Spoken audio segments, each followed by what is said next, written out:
Hey guys, it's Jason or StealthySK, and today I'm going to be showing you how to level with the new 3.21 patch playing Spectral Helix. I'm going to show you step by step which quests you need to do as well as the items you'll want to get along the way. To start off, you're going to be using Splitting Still, which you'll be grabbing from Tarkley. You'll be using this gem as well as others until you can swap over to Spectral Helix. This skill will give you two buttons to press, one to reapply the buff and the second one to release it. Just make sure your swords are up when you're attacking enemies.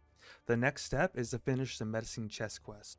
For this quest, all you're going to do is run through the coast until you reach the waypoint, head to the right, and then go around the island until you find the medicine chest. You'll get the chest by killing the elite enemy next to the boat. After you receive the item, you're going to go back to town and talk to Nessa and receive your Quicksilver Flask. Now unfortunately, she used to give an Onslaught gem as well, but they removed it from the next patch.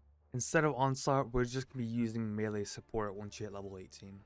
Following that, you're going to TP back and head to the Mud Flats and do the 3 glyph quests. Once you receive the 3 glyphs, you're going to go to the Submerged Passage, get the waypoint, and then TP back to town again. Once back in town, you're going to talk to Tarkley and grab the Ancestral Protector gem and dash. You're going to keep the dash until you unlock Quick Slam, which is a little bit later to get around quicker. Once you're done grabbing the chest rewards, you're going to TP back to the Submerged Passage. Once there, you're going to be killing the Dweller, which is the elite enemy at the end, and then head to the ledge. For this build, it'll scale really well with two-hander swords, so make sure you have your loot filter set on something low so you can see them on the ground. The best swords you can achieve right now is the longsword or the jade chopper. If you find one of those, make sure to put it on. Also pick up any rares you see or magic items and sell them all because you'll be needing those items for the future. After reaching the climb, you just run straight through the map until you reach the prison. Once there, you're going to grab the waypoint and then go to town again to talk to Nessa, grab main support, and then go to Tarkley to get your book of skill. Go then to TP back to the prison, then you head up to the upper prison and then the warden's chambers to kill Brutus. Make sure to keep up with these skill trees so you don't fall behind. Every skill point can help you and it will make you significantly stronger depending on what nodes you're going for. In the Google Sheet I'll list later, I have 4 leveling trees for different classes. Now unfortunately, this build isn't great for all the classes. The main 3 it's good for is Scion, Ranger, and Duelist, which I'm doing Duelist in this video. But if you absolutely want to play it, there's still ways to do it. Once back in town, you can grab Leap Slam finally, and you can also go and purchase 2 cold resist rings, which I recommend for the next boss you're going to be fighting. So once you grab your 2 cold resist rings and your leap slam, you're going to TP back to the prisoner's gate and make your way to the graveyard. Once there, you're going to grab the waypoint and then make your way to the ship graveyard cave, which would be at the top of the map somewhere. Go ahead and make your way to the end of the cave until you find the slave girl and then log out and go back to town. Once back in town, you're just going to be using the waypoint as a shortcut back to where you were, so now you're going to kill Fairgraves. Again, reminder to keep up with your tree, do not fall behind, otherwise you'll feel very weak as the axe go on. Once you're finished killing Fairgraves, you're going to head back to town, talk to Bestel and get your book of skill. You're then going to want to head to ship graveyard again, go up to Cavern of Wrath. Once there, you're going to grab the waypoint, TP back to town and grab Shattering Steel, which is going to replace Splitting Steel for now. We're now creeping close to the end of the act. You're going to TP back to the Cavern of Wrath and then head over to the Cavern of Anger. Once there, you're going to go to the end of the map until you reach the boss room.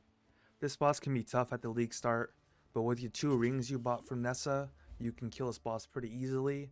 If you die, you just spawn right outside the boss room, so it's not a big deal, you just go back in. Now that you've killed the first boss, you can go ahead and head to Act 2. Once in Act 2, you can head to the right to enter the Old Fields to complete the Great White Beast quest. Once you kill the Great White Beast, you're going to TP back to town and go over to Yuna and grab another Quicksilver Flask. This will just make it so you can transfer them back and forth and just get to the axe faster. Next, you're going to go back to the crossroads and head over to Old Fields. Follow the path until you reach the waypoint and then take the path up to the Chamber of Sins 1. You're going to follow the path until you reach the Chamber of Sins 2 to complete the quest Intruders in the Black. Once you've killed Fidelitas, you can go down to Helena and then TP back to town.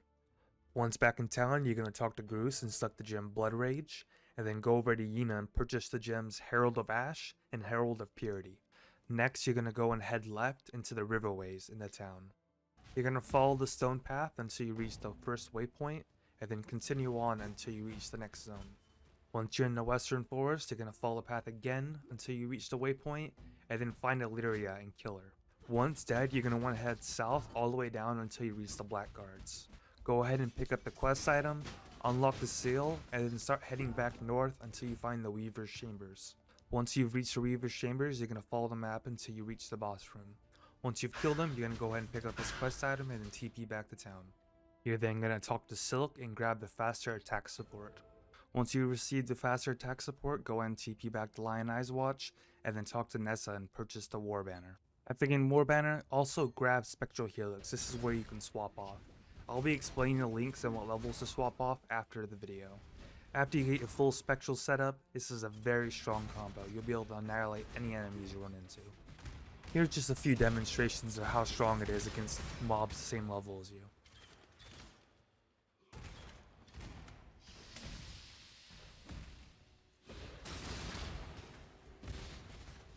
Now that we've gone through where to obtain all the items, I'm going to go over when to link them and how to use them. Here's a Google sheet I made that explains everything in order. Your first link is going to be splitting Still and Chance to Bleed support. Going on to level 4, like I said in the video, Onslaught is removed, so you can be using Ancestral Protector with War Banner once you receive them. This is just a demonstration of the links, not the actual level you'll be equipping these at. And again, at level 4, you'll also have Dash you can put anywhere. Moving on to level 8, you're going to get main support from the quest. You're going to be linking that with Ancestral Protector.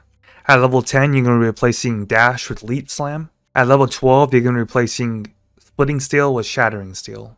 At 16, you're able to put Blood Rage, Hella Rash, and Herald of Purity on. These don't have to be linked, you can put them anywhere. At level 18, you're going to get faster attack support, which you're going to be linking with your Leap Slam. You can also buy it and link it with your Spectral Helix if you have the slot for it. Now when you're able to swap over, this is how you're going to link your gems. So Spectral Helix is going to have Brutality, Cruelty, and Vicious Projectiles. Blood Rage doesn't have to be linked with anything. Ancestral is going to be linked to Maim. None of these have to be linked together. These are just auras. Leap Slam, Frostblink, and Faster Attacks are going to be linked together. And that's going to be it for the video. I do have trees linked for 4 of the specs. I don't recommend you use any of the other ones since the tree doesn't support this skill very well. Also note, I've only tried the Duelist and the Ranger. So the Siren trees I got from other people, I don't know how good they are, but they seem to work well in the videos they posted. If you appreciated the effort I put in here, go ahead and give me a like and subscribe for more content later. Thanks.